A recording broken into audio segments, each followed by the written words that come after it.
everyone, welcome to your PD and this is Shubhya. So in this video I'm going to talk about the three main causes of failure in GT.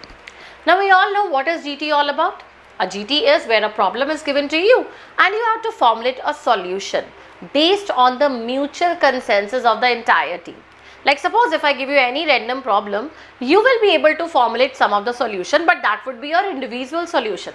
But the GT is where in the time management, by being in the framework, time frame of 8 minutes, 10 minutes, 12 minutes, 15 minutes, you have to formulate a solution but with the agreement of all the members in your team, and that is the only tough task because you have to present your innovative ideas also, you have to be participating it out in a very equal manner, not very less participation, not very high participation. Also you have to give the best of the content, the best of the jargons if you can use it out, you have to jot down the pointers also and all these things, and you have to convince others of your pointers, you have to get convinced from others pointers. So yes, it's a time task, time taking task not, but time management skill task. So all these things come with practice, and that is what you have to do while you are preparing for your GTs. Now let's come to the very first cause which can lead to the failure in GT.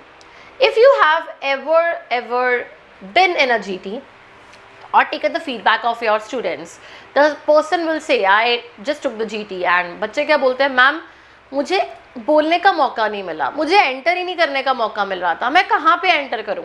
This is when you are not able to speak in a GT, when you don't speak or speak lesser in GT. That is a very first mistake that you do. अब जैसे it's very simple, there are certain hacks which I always say in a GT.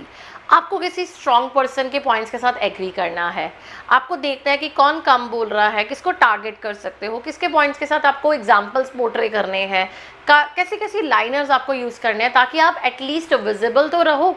अगर आप बिल्कुल ही visible नहीं हो, आप बहुत कम बोल रहे हो, the person who is checking you out, who is actually analysing you out in the GT, they are very keen to actually eliminate you out. ठीक है, उनको elimination is easier for them, and the ones who do not speak or speak lesser, they are already eliminated from the GT. So that is the task. और जो बहुत बोलते हैं, informal बोलते हैं, वो भी eliminate ही होते हैं. तो कम बोलना एक सबसे बड़ा रीज़न है, या कम बोलना या बिल्कुल ना बोलना इन अ GT. तो आपको अपनी स्पेस बनानी पड़ती है GT में, and that is a skill which you have to learn. Second आ जाता है आपका when you don't let other speak. पहला तो था भाई हम तो बहुत कम पार्टिसिपेशन दे रहे हैं, हम बोलते ही नहीं है. दूसरा, हम दूसरों को बोलने नहीं दे रहे हैं, ये तो बिल्कुल ही गलत है. हाइपर एक्टिव पार्टिसिपेशन देखो, वो बिल्कुल ही गलत है. क्यों? अगर आपको 12 मिनट में से 4 मिनट एक ही बच्चा बोल रहा है, मतलब वो बाकियों को 8 मिनट्स दे रहा है, वो डिवाइड ही नहीं सही तरह से कर रहा है, या फिर वो हर एक के ओपिनियन में अपने आप को टारगेट कर रहा है, means is an over enthusiastic person. वो फ्यूचर में भी कभी कोई प्रोजेक्ट डिस्कस होगा, he is not going to be very supportive और he is going to be dominating to others. So that is also wrong way. तो पहला क्या था, जब आप कम बोलते हो. सेकेंड क्या था, आप हाइपर एक्टिव हो. और ये चीज़ों का कैसे पता चलेगा कि हमें हाइपर एक्टिव नहीं होना, हमें कम एक्टिव नहीं होना?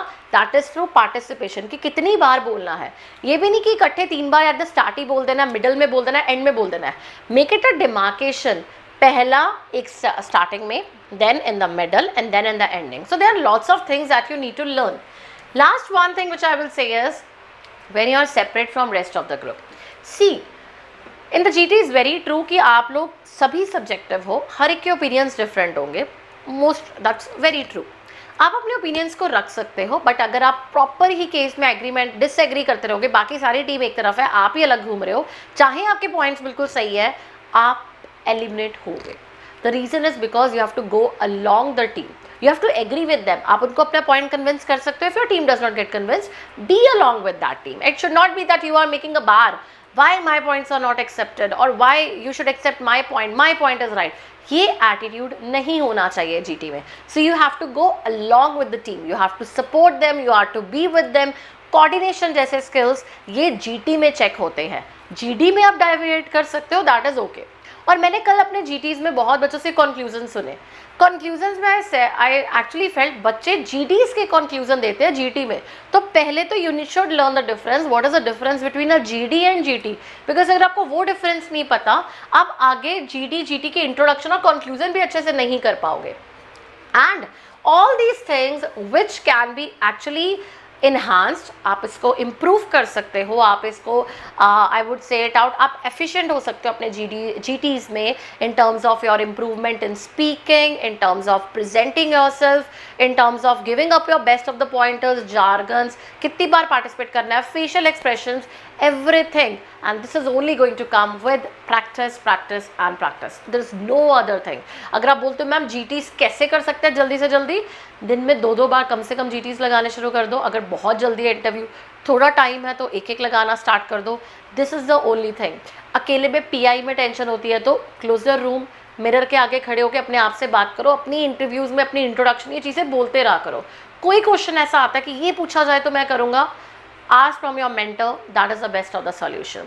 This is what I guide you always. The documentations are there. I never say that कि documentations available नहीं है, मत पढ़ो, पढ़ो उनको.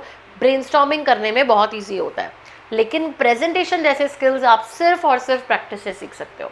So go and practice a lot. See you soon in the GT. All the best. Take care, and we have very few days left. Just hit your target in the right direction. All the best guys, and bye bye.